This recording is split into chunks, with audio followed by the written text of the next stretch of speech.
Mga bata, gusto niyo bang matuto ng isang kwento? Halina tunghayan nito ang ating istorya ngayon. Ito ay pinamagatang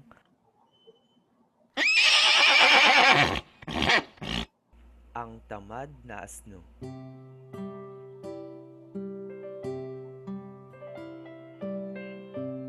Nagsimula ang kwento sa isang pook ng higwaan. Nakatira doon ang isang negosyante na may alagang asno. Araw-araw naglalako sila ng mga sangkap at prutas sa palengke para maibenta. Ang asno ang siyang nagkakarga ng kanilang mga ibinibenta papunta sa palengke.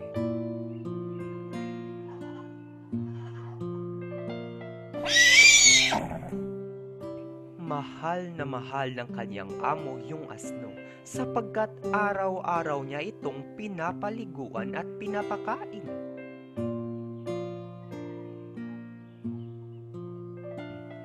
Kaso may problema nga lang, napakatamad nung asno na gusto niyang magpahinga na lang at kumain buong araw.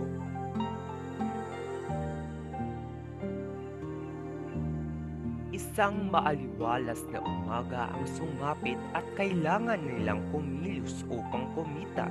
Nagkarga yung amo ng mga prutas na kanilang ibebenta sa palengke.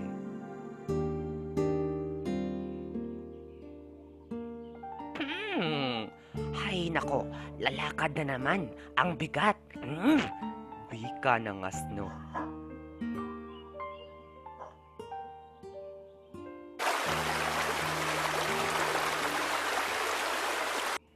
Sa kanilang dadaanan papunta sa palengke, may ilog na kailangan pang tawirin.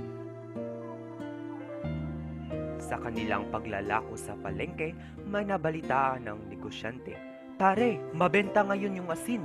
Kukuha sana ako sa iyo bukas," sabi nung tendero sa negosyante. Kinabukasan, nagkarga yung negosyante ng 6 na sako ng asin sa kanyang alagang asno. Ang bigat. Nakakatamad. Ugong nung asno, kaya binabawasan ng kanyang amo ang kanyang karga.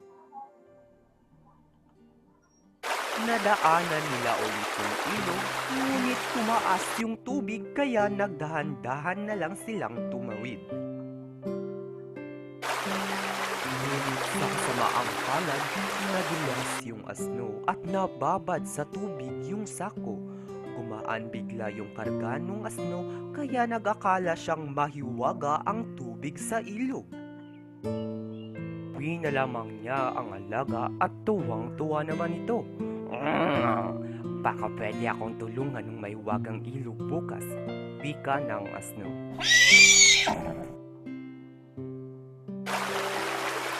Kinabukasan, nagkarga ulit ng 6 na sako ng asin yung negosyante sa alaga at sa kanilang pagtawid sa ilog ay nanguna sa paglalakad yung asno at sinadyang idulas ang sarili. Hoy! Ano bang ginawa mo dyan? Pasigaw na tanong ng negosyante sa alaga. Inuwi na lamang niya yung alaga at nakaisip siya ng paraan.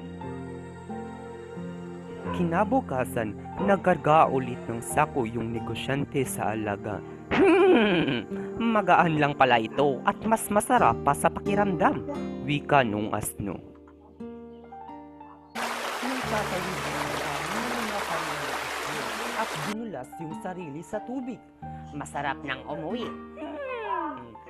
sabi nung asno.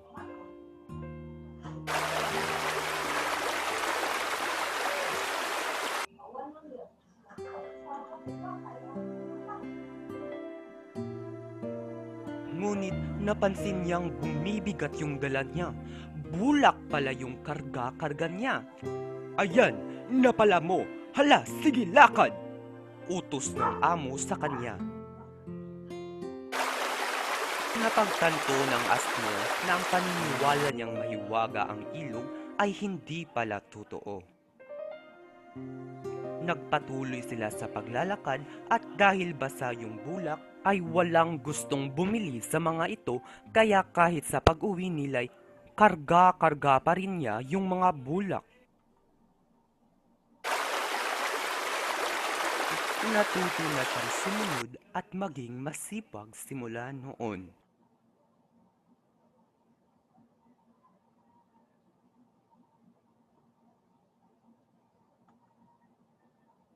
At ngayon natapos na ang ating istorya, ibig ko lang ipaabot sa inyo na dapat huwag maging tamad kagaya ng asno.